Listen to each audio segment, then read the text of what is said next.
l'affaire Eli Pada, prophète Eli Pada. Salut à tous, j'espère que vous allez bien. Bienvenue dans cette vidéo où nous allons parler d'une affaire qui est en train de remuer la toile actuellement et qui est en train de bouger la Côte d'Ivoire. C'est l'arrestation du prophète Eli Pada. Le prophète Eli Pada est un prophète de la Côte d'Ivoire, un prophète ivoirien qui est le fondateur et le surintendant de l'église Cité de Dieu. Et cet homme de Dieu a été plébiscité récemment, a été connu sur tous les réseaux, sur internet à cause de l'exactitude de ses prophéties, les prophéties sur le plan international. Il a donné des prophéties par rapport à la Côte d'Ivoire concernant la mort du président Konan Bédié, et ça s'est avéré être juste. Il a donné des prophéties sur l'accident qui est arrivé à la chantre Rosine Layo, l'artiste Rosine Layo, et ça s'est avéré juste.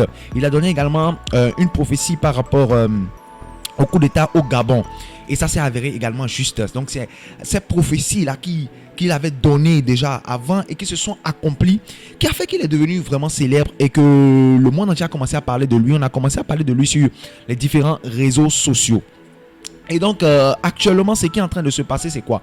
C'est que les membres de son église ont fait une vidéo le 31 pour pouvoir parler de leur père spirituel, pour dire qu'il a disparu, ils ne l'ont plus retrouvé, ils ne savent pas là où est-ce qu'il est passé.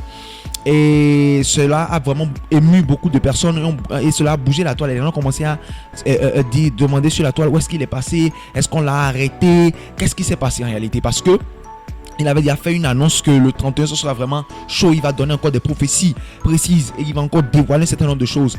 Et donc qu'ils disparaissent comme ça, c'était un peu bizarre, et qu'ils ne viennent pas à ce programme là, parce que les membres, les anciens de son église ont dit que c'est un programme qu'ils étaient en train de préparer depuis près de 3 mois. Et le prophète même avait disparu pendant un moment parce que il était allé sur la montagne pour un temps de consécration, et c'était que le 27 décembre qu'il est réapparu. Et donc il a dit que le 31 il allait donner beaucoup de prophéties, beaucoup de choses que Dieu lui a dites pendant ce temps de consécration là. Et donc le fait qu'il n'ait pas assisté à un programme qu'ils étaient en train de préparer depuis 3 mois, le 31 il ne pouvait pas le rater. Donc le fait qu'il l'ait raté, donc ils ont compris qu'il y a quelque chose qui est en train de se passer. Et quelques temps après, beaucoup de gens ont commencé à dire sur les différents réseaux qu'il a été arrêté, d'accord, et qu'il serait actuellement en prison à la Maca, au bâtiment C. Et certaines personnes, il y a beaucoup de rumeurs qui sont passées. Certaines personnes ont dit qu'il a été enlevé, certaines personnes ont dit que c'est le gouvernement qui l'a arrêté. Donc finalement, l'information qui ressort actuellement, c'est qu'il est en détention, en prison à la Maca. Donc chacun se demande même pourquoi, qu'est-ce qu'il a fait? Est-ce que ce sont ces révélations qu'il a données? Est-ce que ce sont les prophéties? Qu'est-ce qu'il a fait concrètement pour qu'on puisse l'arrêter à la Maca? Et qu'il vous souvienne qu'il y a de cela quelques temps, il y a un pasteur également ivoirien qui était arrêté en plein culte, et cela était passé sur les réseaux sociaux et tout. Mais maintenant c'est l'arrestation du prophète Eli Pada. Donc tout le monde est indigné, les hommes de Dieu. Beaucoup de gens se demandent qu'est-ce qui se passe. Même le révérend Makosso a parlé de cela et il a fait une vidéo là-dessus. Je vais partager cela avec vous bientôt dans les vidéos. Si vous voulez voir cette vidéo et si vous voulez savoir mon avis, dites-moi dans les commentaires pour que je puisse partager cela avec vous. Donc il est très important que nous, en tant qu'enfants de Dieu, quelle que soit la situation, quel que soit ce qui se passe, que nous puissions soutenir nos héros.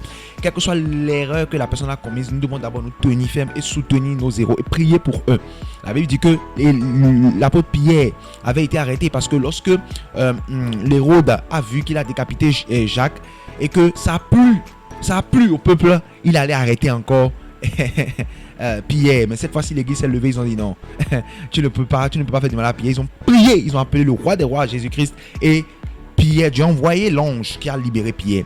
Donc notre responsabilité avant toute chose, et surtout pour nous qui sommes un peu loin, c'est de prier. C'est de prier pour le prophète. Et je prie maintenant afin que le Seigneur puisse avoir pitié de lui, pour son serviteur, que le Seigneur le garde et le protège partout où il est, que le Seigneur le fortifie vraiment. Il a besoin vraiment de cela, que le Seigneur le fortifie. C'est une étape qu'il est en train de traverser, et c'est pas cette étape là, Dieu va encore le lever davantage. Le nombre de personnes qui sont de le connaître aujourd'hui grâce à cette affaire est incroyable.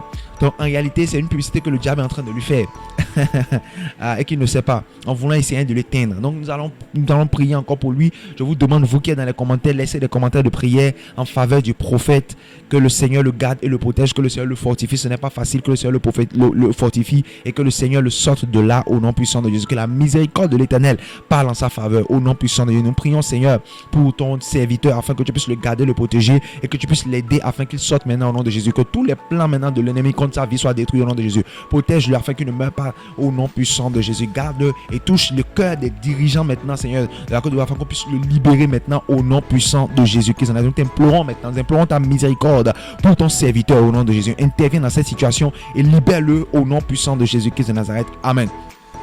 Alors continuons à soutenir l'homme de Dieu dans la prière, et je crois que le Seigneur qui est fidèle, il va agir de la même manière qu'il a agi, il a libéré Pierre dans ce temps-là. Il va agir en faveur de cet homme de Dieu, de ce prophète, le prophète Élie Pada, et il va le libérer au nom puissant de Jésus-Christ de Nazareth.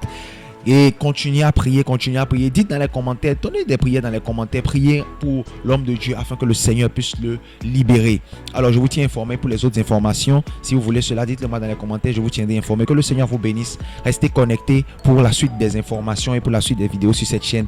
N'oubliez pas de vous abonner, d'activer la cloche de notification, c'est très important. Abonnez-vous et activez la cloche de notification pour être informé dès que nous allons publier une nouvelle vidéo.